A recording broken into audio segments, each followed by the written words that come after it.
The Orion sector was a quiet place. It sat far from most planets and busy space routes. Many people never visited it. Still, humans had built a small mining colony there. They lived simple lives, digging for rare minerals deep beneath the rocky surface. It wasn't a rich colony, but it was peaceful. Children played outside the work domes. Families cooked meals together under the stars. The workers helped each other. There was no war, no trouble, just hard work and quiet days. But peace never lasts forever, not in space. Far away, the Zareth Syndicate had been watching. The Zareth were not like humans. Their bodies were tall and covered in smooth, dark plates. Their voices were low, like metal scraping across stone. They ruled several star systems with fear. Many smaller groups paid them just to be left alone. They believed they were the strongest. They believed they were in control. And they believed no one would stop them. One cold morning, everything changed. It started when the sky turned red. The miners were working as usual. A team of engineers was fixing a broken drill. A few kids were playing near the water tanks. A cook was setting out breakfast inside the main dome. Then, without warning, loud alarms filled the air. The sky shimmered with light. A ship appeared overhead. But this ship didn't belong to Earth. It was black, shaped like a claw and 10 times bigger than the colony's largest building. People stared up in shock. No one knew what to do. Some ran, others froze. The ground shook as the ship landed just outside the gates. From the ship came silence. No voice, no message, just waiting. Then the doors opened. The Zareth soldiers marched out. Their armor clicked with every step. They carried no flags. They spoke no words. They just pointed. 10 humans were taken, pulled from their homes, grabbed from work. One boy was taken while holding his little sister's hand. A woman was taken from her garden, still holding a flower. A father was taken while kissing his baby goodbye before heading to the mines. The people screamed. They begged. Some tried to stop them, but it was no use. No one could fight back. The colony had no weapons. It was not a military base. It had no reason to expect an attack. And yet here it was, broken and afraid. When the Zareth left, they took the 10 people without saying a single word.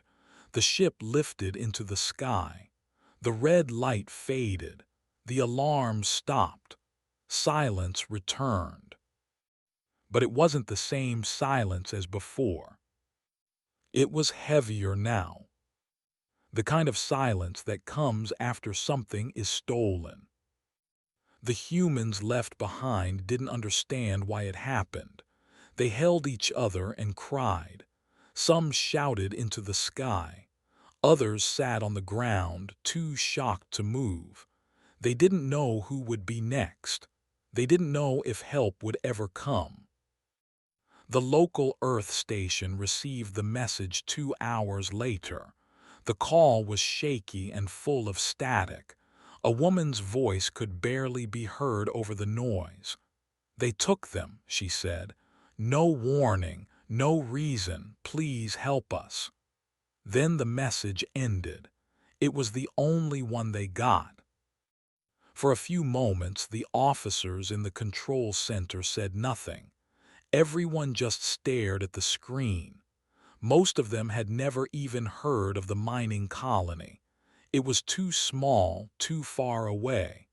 But now something terrible had happened, and it couldn't be ignored. On Earth, the news spread slowly at first. A few families were told. Some people cried. Some grew angry, but no one outside the colony truly knew what had happened yet. Not yet. The Zareth Syndicate believed that no one would care. To them, humans were weak. They thought Earth wouldn't notice. They thought Earth was too far, too soft, too busy with other problems. In the past, they had hurt others and no one had stopped them. This would be the same, or so they thought. But they were wrong. Very wrong. Because someone had seen. A satellite camera orbiting the colony had recorded everything. From the moment the Zareth ship arrived to the moment it disappeared into space, the whole event had been captured. The footage showed the soldiers taking the humans. It showed the fear in the people's faces. It showed the cold, empty way the Zareth acted like machines, not beings. The video made its way to Earth's main defense office within hours. One commander watched the footage without blinking. Another stared at the screen with a clenched jaw. And in a quiet room deep under the capital city, an old man sat alone. He didn't say anything, but his hand slowly curled into a fist. He had seen the face of one of the people taken, a young woman with brown hair. She was smiling in the footage, walking toward the garden. She didn't even know the danger yet. That young woman was his daughter. The man's name was General Holt. He had once led Earth's military forces in the Great Titan War. He had retired years ago. He had turned his back on fighting. He lived a quiet life, growing food, caring for his family, and teaching children about peace. But now the war had come to him. The Zareth Syndicate didn't know who they had touched. They didn't know the kind of mind they had provoked. They had not taken just any human. They had taken the daughter of Earth's most dangerous strategist, a man who had never lost a single battle, a man who once turned an entire enemy fleet against itself using only 2 fake signals and a weather satellite, a man who didn't forgive easily. Still, General Holt didn't speak right away. He simply stood, walked to a cabinet and opened it. Inside were his old tools, maps, notebooks, a silver badge. He stared at them for a moment. Then he reached for his coat. Meanwhile, across the stars, other people were learning the truth. One by one, friends and families of the taken humans received the news. A mother dropped to her knees. A brother punched a wall. A teacher turned off the lights in her classroom and cried at her desk. But then something else happened. People began to ask questions. Who did this? Why? And most of all, what would Earth do now? It didn't take long for the answer to begin forming. At first, it was only whispers, messages shared in secret, names passed between trusted friends, hidden calls and silent meetings. But soon the whispers grew louder. They turned into plans. They turned into action. Earth was waking up. The galaxy was watching. And the Zareth Syndicate. They had no idea. To them, it had just been another small act, another colony, another warning, something to remind humans that they were not in charge, that they should stay quiet and obey.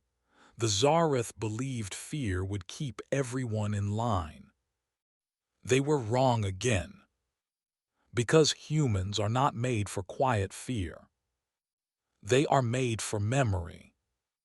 They are made for fire.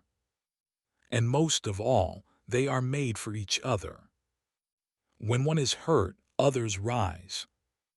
When one is taken, others search. When one is lost, the rest remember. Back on the mining colony, the people held a small gathering. They placed 10 candles on a rock, one for each of the stolen. Children wrote notes. Some wrote, "Come home." Others wrote, "We miss you." One small girl, the sister of the boy taken, placed her toy spaceship beside the candles. "It's so he knows how to get back," she whispered. But far beyond the colony, in places full of stars and shadows, other ships began to move. Not with loud engines, not with flashy weapons, but with quiet, careful force. The kind of force that doesn't announce itself until it's too late to stop. The Zareth Syndicate had started something. They had poked the sleeping bear. And soon they would learn what Earth really was.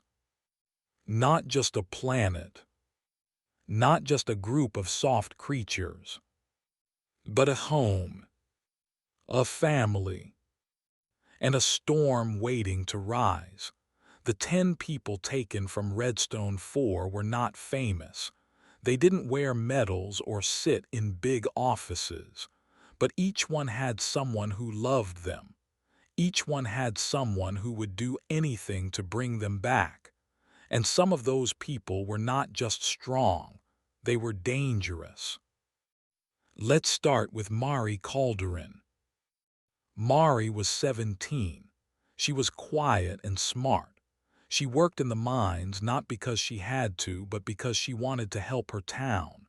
She liked machines and fixed broken ones with her hands. She could fix almost anything. Her father, Commander Reese Calderin, was once the leader of Earth's most feared space fleet. Years ago, he had stopped a pirate war that could have destroyed 5 planets. But after that war, he left everything behind. He moved to a small home on a green hill and raised Mari by himself. She was his world, and now she was gone.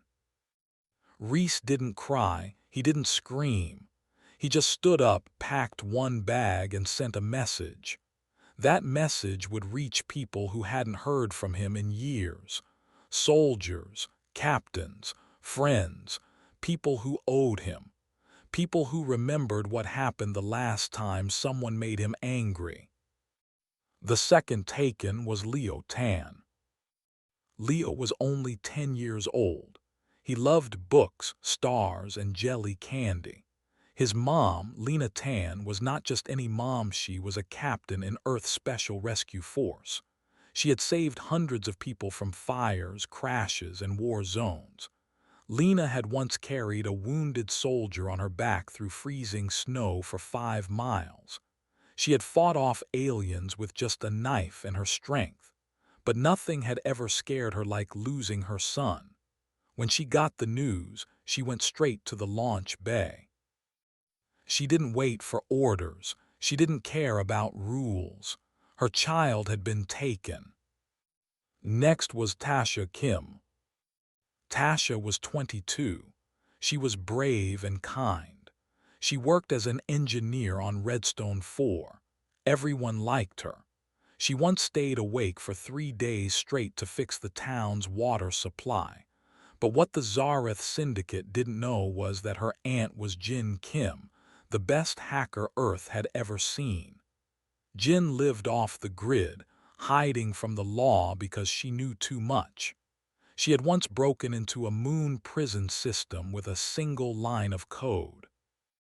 She had retired long ago, but when she heard Tasha was taken, she didn't run. She plugged in her old gear and got to work. When Jin works, systems fall apart. Another taken human was Eric Soto, a 30-year-old builder. He looked strong but gentle. He had kind eyes and a big heart. He helped build homes for other people on the colony. But his husband, Dax Soto, was an officer in the Earth Peace Guard. Dax had trained for years to stop violence. He was calm but deadly. When Eric disappeared, Dax broke his silence. He put on his old armor and boarded a ship. If they hurt him, Dax whispered, I will tear their ships apart one bolt at a time. Then there was Amira Bell. She was 19 and loved drawing. She drew the stars, the hills, and faces of people she cared about. She didn't speak much, but her art spoke for her.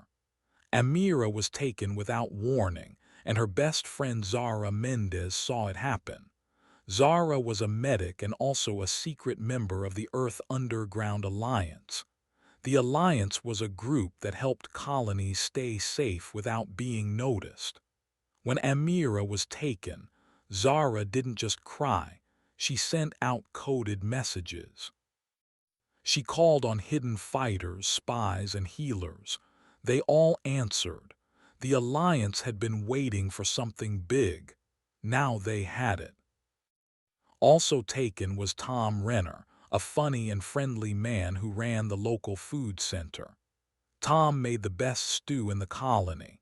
He always gave extra to hungry kids and made jokes when people felt tired. But his older sister, Major Carla Renner, was one of Earth's top defense pilots. She once flew through an asteroid field to save a trapped team. When she got the message about Tom, she didn't even finish reading it. She jumped into her ship and flew toward Redstone space. They took the wrong person, she said, and I'm going to show them why. The seventh person was Devin Moss, a quiet man who worked with computers. No one really knew how smart Devin was, but Earth did. Devin had once designed a system that helped protect Earth's sky towers from enemy drones. He had gone to Redstone 4 to get away from busy life. But now he was gone, and his old teacher, Dr. Saul Becker, came out of retirement. If they took Devin, he said, they took the brain of the future. Dr. Becker sent a team of scientists, thinkers, and code breakers to find him. And once science moves, nothing can hide. The eighth person was Harper Vance, a young woman who sang in the colony's music hall. She had the voice of a starbird, soft and beautiful. She sang to help people sleep and feel calm, but her brother, Ray Vance, was not calm. Ray was part of a secret task team that Earth sent to dangerous places. He had trained in zero-gravity combat and could hit a moving target from a mile away. When Harper went missing, Ray didn't talk to anyone. He disappeared, but others knew what that meant. Ray was hunting. Next was Nia Walters, an older woman who taught reading and history to children. She loved to tell stories and laugh. She had gray hair and soft hands. She baked cookies for the miners and always had a kind word. But Nia was also the mother of Admiral Elsie Walters, one of Earth's highest-ranking leaders. The Admiral didn't show emotion. She was sharp, strict, and always in control. But when she heard about her mother, her voice went quiet. "Prepare the fleet," she said. "Do not fire unless I say, but if they resist, erase them." The last taken was Jack Pell, a teenager who liked to explore caves and take pictures. He was funny, clumsy, and curious. He had a big smile and always asked questions. His father, Orrin Pell, was not well known to most people, but in certain places, Orrin was called the ghost of Europa. He had once been a spy. He had gone into deep enemy space and returned without being seen. He had done things no one could talk about. When Jack was taken, Orrin took off his gardener's gloves and walked to his hidden room. He pulled open a case with his old tools and weapons. No one saw him leave. But soon, strange things started happening to the Syndicate's computers. Each of the 10 people taken had someone who cared deeply, and those people weren't just friends or family.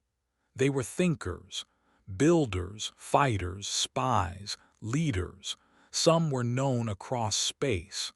Others lived in shadows, but now they all had one goal: bring them back. The Zareth Syndicate had made a mistake. They didn't just take miners. They didn't just grab workers. They took people who were loved, and that love had power. In a large hall on Earth, people gathered. The room was quiet. Some wore uniforms. Others wore lab coats or plain clothes. They didn't speak much. They didn't need to. They had all come for one reason. 10 humans were taken, said a voice from the front of the room, and each one had a protector. There were nods. We are not asking questions, the voice continued. We are giving answers. More nods. The group made a plan, not a loud one, not a messy one. A quiet, strong, careful plan, because this was not about revenge. It was about love. It was about showing the galaxy that no human is ever alone. It started with a whisper, a small sound, a quiet signal that passed from one ship to another across space through hidden channels. It wasn't loud, but it carried a powerful message. Earth has not forgotten them.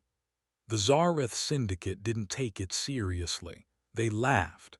They had taken 10 humans from Redstone 4, a quiet mining colony far away. They thought no one would care. They thought no one would fight back. But something had changed.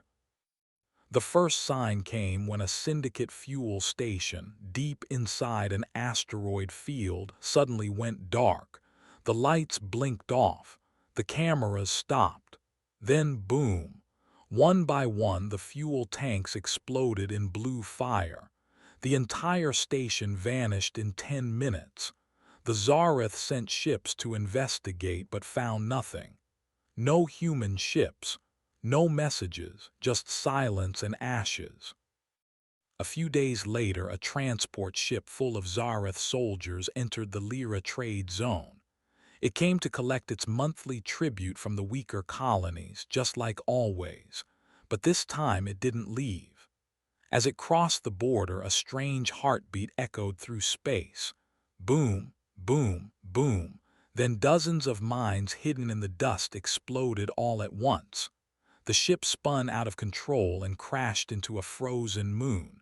Everyone on board was lost. Carved into the wreckage was one word: remember. The Zareth began to worry. Something strange was happening, something they didn't understand. No one had declared war, but someone was fighting back. Silently, smartly. Then came the theft. A team of engineers from Earth snuck into a syndicate bank on the moon Kalto.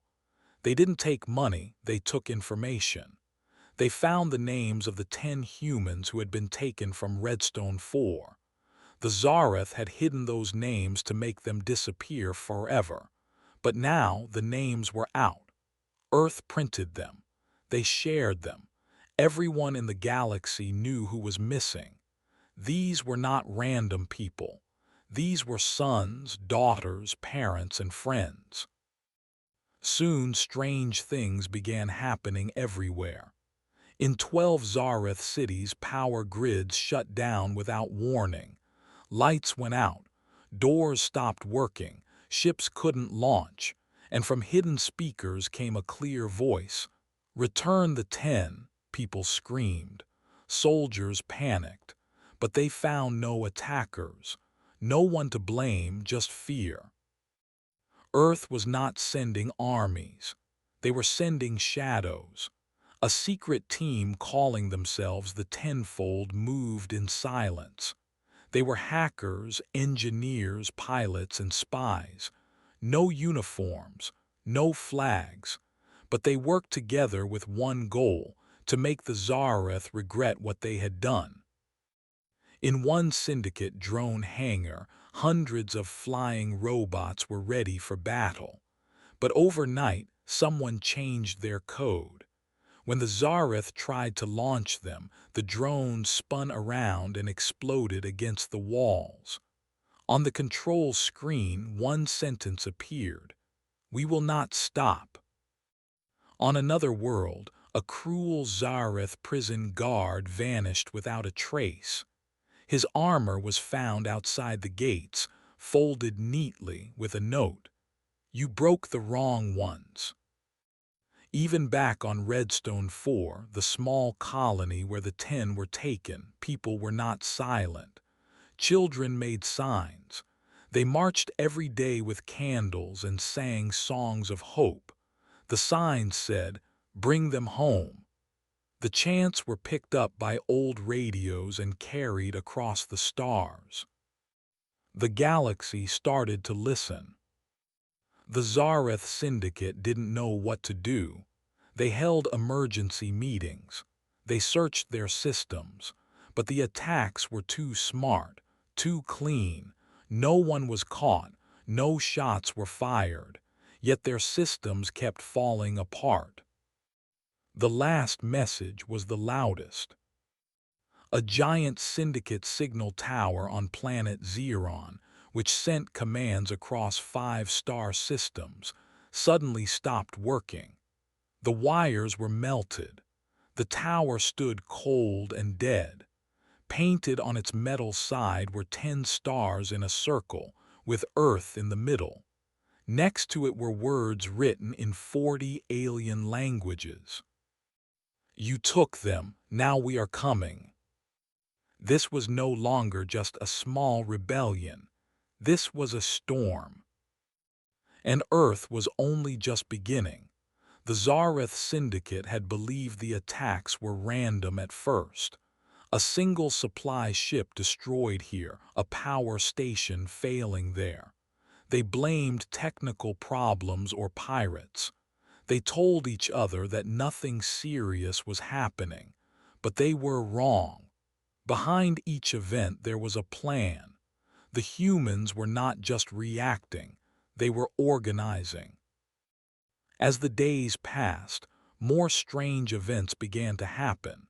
Bases that once glowed with power lights now sat in darkness. Zareth patrol ships stopped responding to messages. Satellites drifted off course and were never found again. The leaders of the Zareth began to meet more often. Their faces no longer showed pride. They were starting to feel something they had not felt in years: fear. They began to see patterns in the chaos. Each attack seemed small alone, but together they formed a message. The humans were not just fighting back, they were aiming carefully. They hit the fuel lines, the communication towers, the data cores. Everything that kept the Zareth strong was now a target. Every time the Zareth tried to repair, something else broke. Every time they thought the problem was solved, a new one began. The fear spread quietly at first. Officers who used to laugh at Earth now checked over their shoulders. Soldiers began to double-lock doors. Even the most powerful commanders started to move in secret, avoiding open travel. They knew that someone, somewhere, was watching. The humans had not sent armies or fleets. They had sent a message: "We are here." Reports showed that the human attackers were careful. They did not destroy more than they needed. They didn't kill unless they had to. They simply removed control one piece at a time. They disabled systems. They erased data.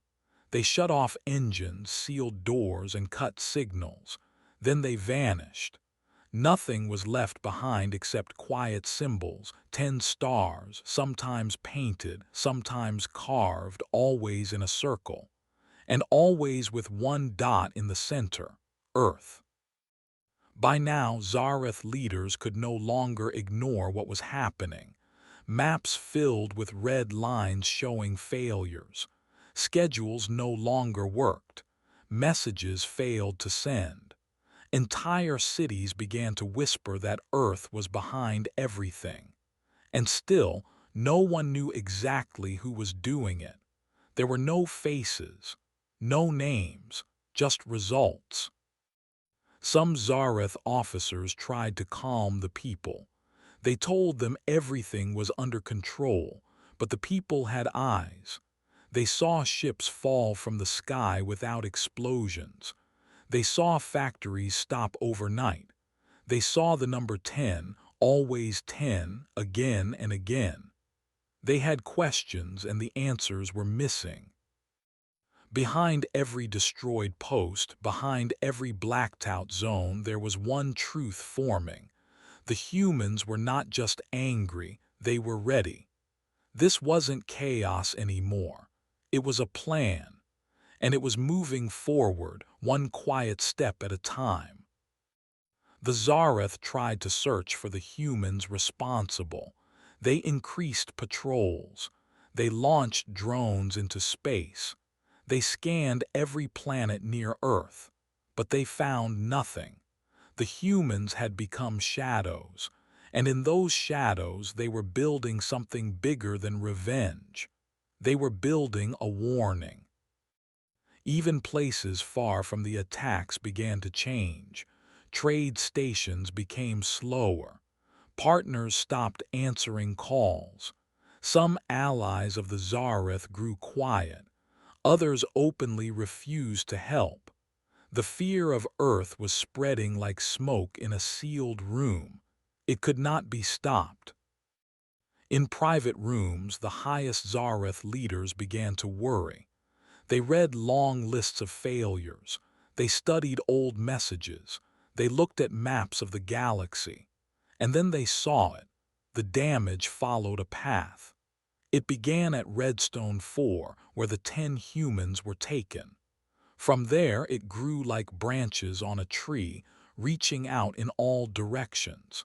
The humans had started at the heart of their pain and expanded from there. The attacks had meaning. Each one answered the pain of the missing 10. Each one reminded the Zareth that Earth would not forget. The humans had no need for loud speeches or big battles. Every action they took whispered the same truth. Earth was not weak. The Zareth had made a mistake. They thought they could take 10 people and no one would care. They had forgotten the strength of human hearts.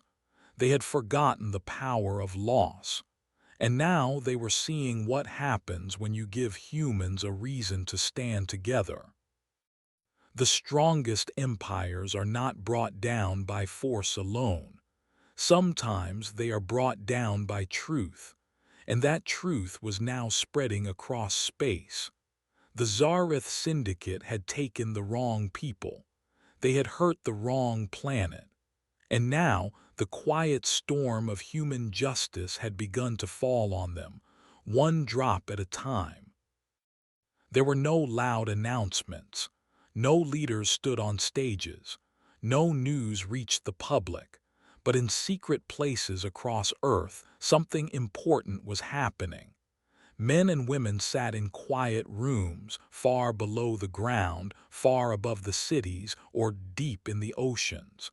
These people were not just commanders or scientists. They were family. Every one of them had lost someone in the attack near the Orion sector. These leaders didn't wear shiny medals or bright uniforms. They wore plain clothes and many carried sadness in their eyes. They had watched as 10 humans were taken by the Zareth Syndicate. They had seen the silence that followed. Now they were ready to speak, but not with words. They would speak through action. Inside a cold, underground base in the mountains of Earth, a group of 12 gathered. They came from different parts of the planet. Some were old, some young. Some worked with machines, others with strategy.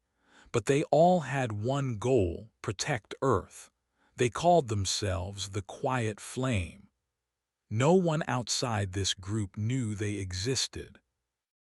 Maps covered the walls of the meeting room. Each map showed stars, planets, and enemy zones.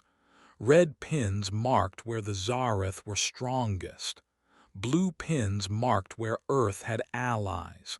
But there were also yellow pins. These showed the places where the Zareth were weak.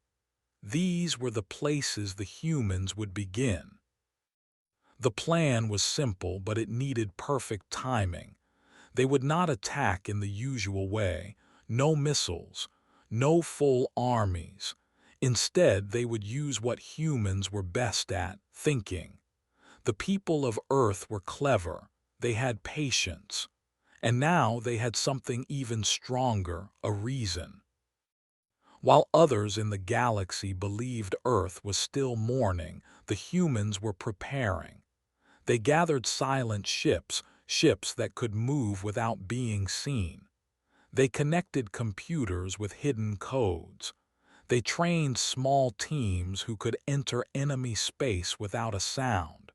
These were not soldiers. These were shadows. The quiet flame created teams called Watchers. Each Watcher was given one task: learn.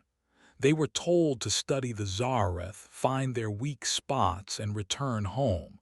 These Watchers traveled far into space. Some hid inside Zareth cities. Others worked as traders, messengers, or workers. Wherever they went, they listened. As the Watchers gathered information, others on Earth built tools.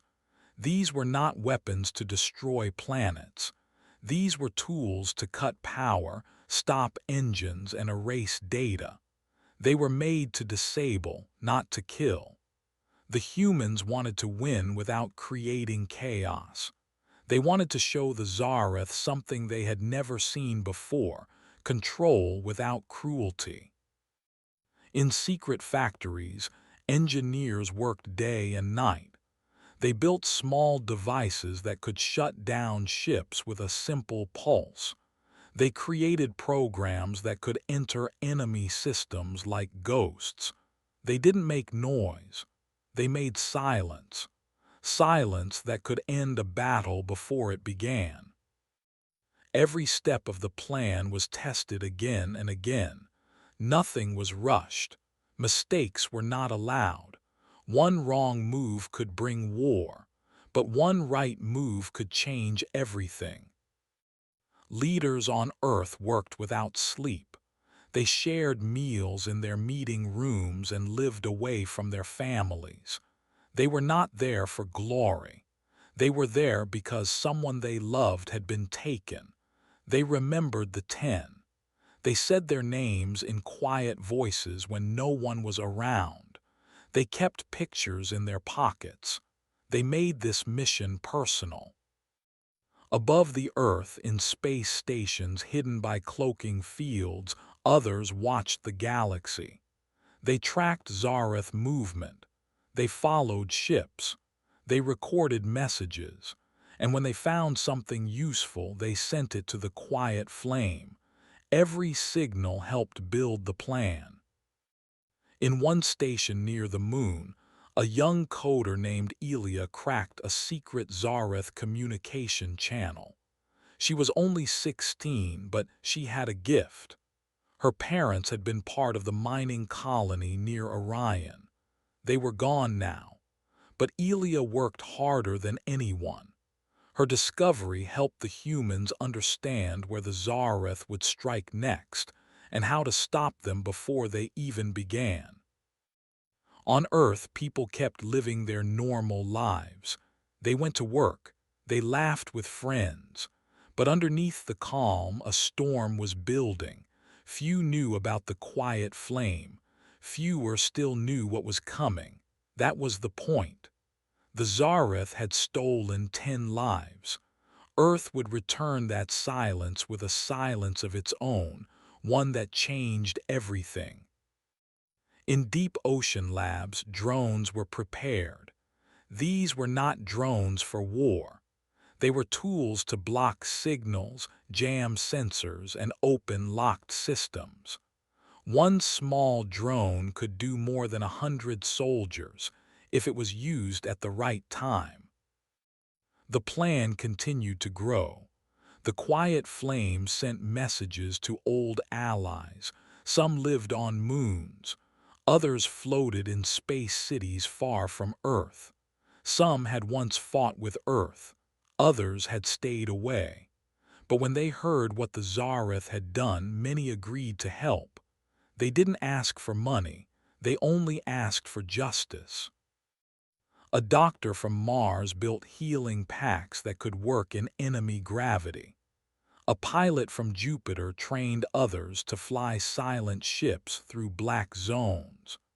A pair of twins from a Venus station wrote the signal codes that could make a Zareth ship believe it was flying straight when it was spinning in circles. Every person helped in their own way. No one stood alone. The plan was built not just with strength but with care. It was built by people who remembered pain and who wanted no one else to feel it. Then came the final step, timing. The quiet flame picked a single day when all teams would move at once. They called it return. Not for revenge, but to return balance, to return truth, to remind the galaxy that Earth was not weak. It was waiting. The people of Earth did not cheer. They did not gather in crowds. They simply nodded and got to work. Across the planet, teams left their homes. Ships rose into the sky, quiet as falling snow. Lights blinked on hidden screens. Codes were entered, and the plan began to move. Earth did not want to destroy.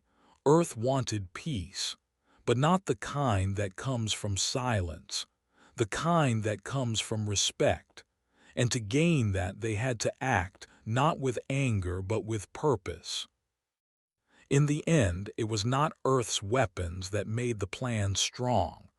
It was its people, people who had known loss, people who had held back their pain until the moment was right, people who believed that even in the darkest galaxy, justice could still shine. The Zareth had made their move. Earth had answered. And now the galaxy would see what happened when humans planned not just to survive, but to make sure no one else was ever taken again. It started with silence. There were no warning signs, no sirens, no flashing lights. The Zareth Syndicate didn't see it coming. One morning, their outpost on the small planet Zek 3 lost power. The lights flickered once. Then they were gone. The alarms didn't sound. The soldiers inside looked around in confusion. Their screens showed nothing. Their radios gave only static. They tried to fix it, but nothing worked. On another moon called Trassel, something similar happened. The workers showed up at the energy plant like normal. But when they tried to start the machines did not move. Their tools beeped and shut down. Files disappeared from computers. Even the backup systems failed. The people in charge were confused. They called for help, but no one answered. Far away, on a space station near the edge of Zareth space, a cargo bay door locked shut without warning.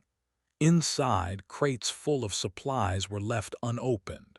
The system that tracked food and fuel was wiped clean. The station had everything it needed, but it couldn't use any of it. No one knew how it had happened. The engineers tried to restart the systems, but the code was gone. It was like someone had reached into their machines and quietly taken the heart out. These were not accidents. These were not normal problems. These were quiet attacks, and they were just the beginning.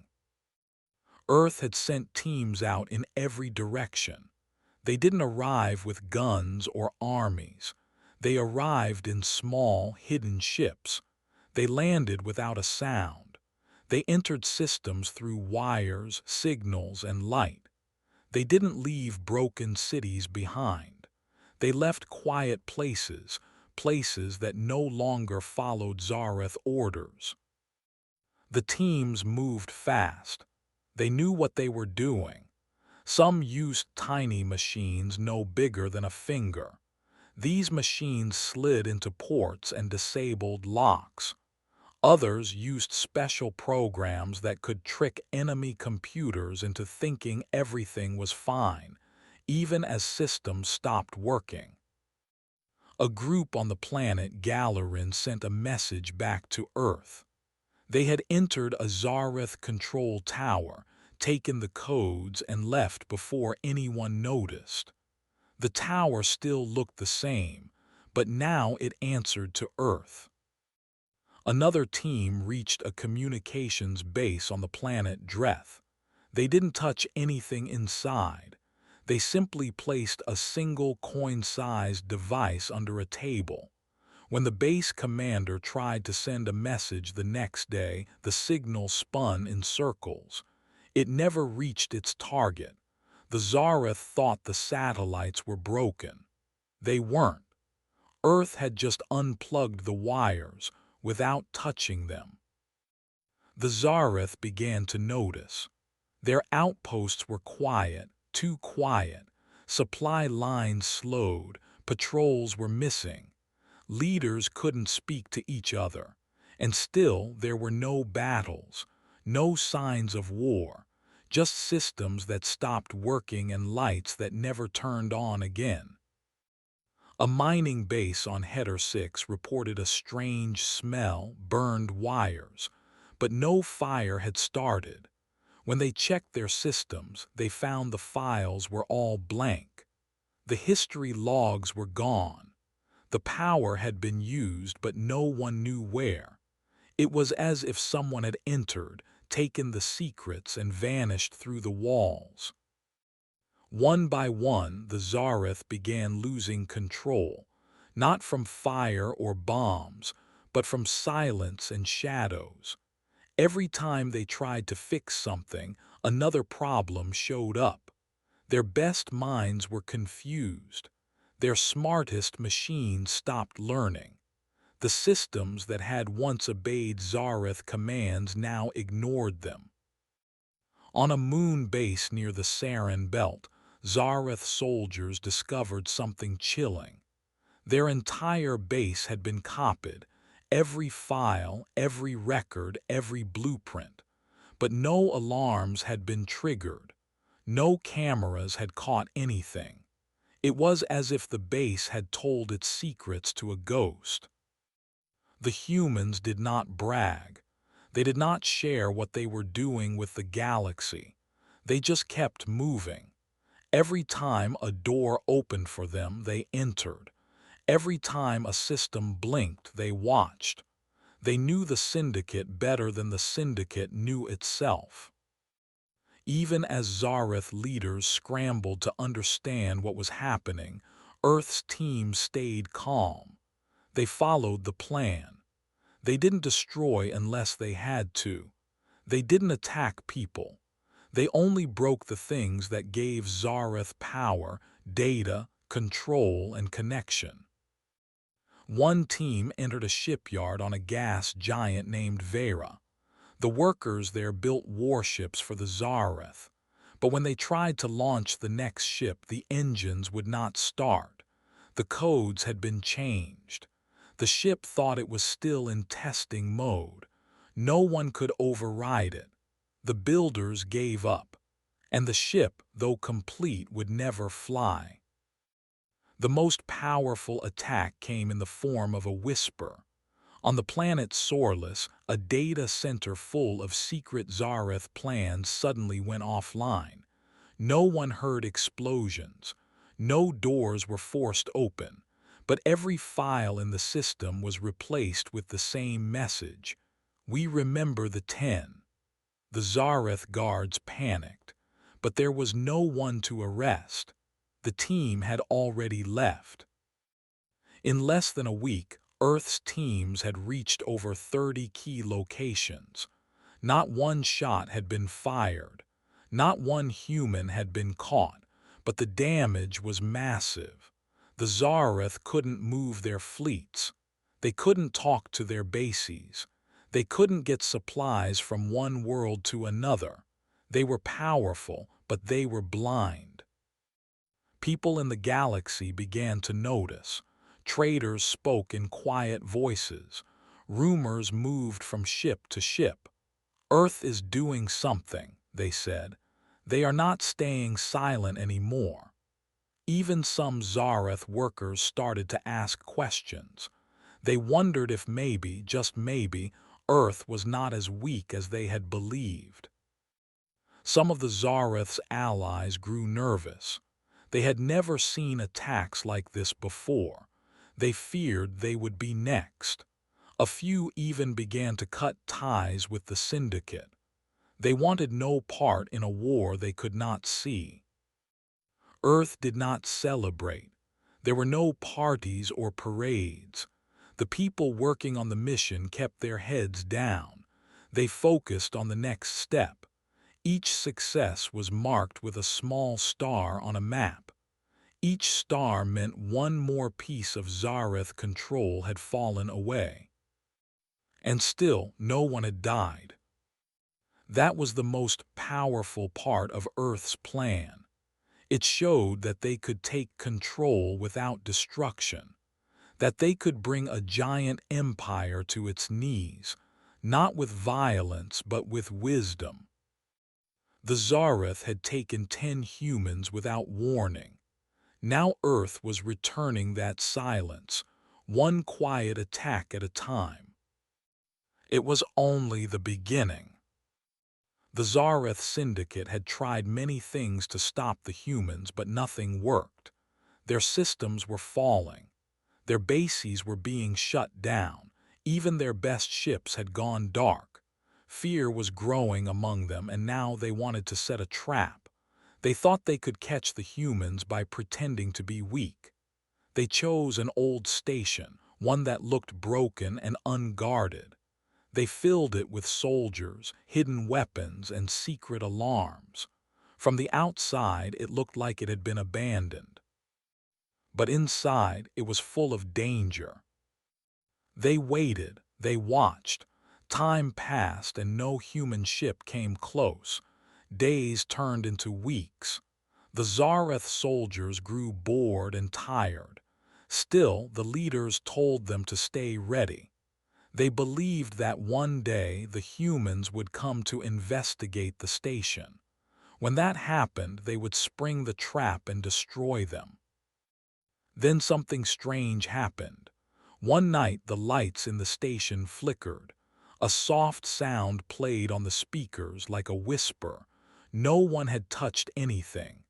The control screens turned off for a few seconds, then came back on. The Zareth engineers checked the wires and the main computer, but they found nothing wrong. They thought it was just a glitch, but it was. The next day, the doors in the lower hall stopped working.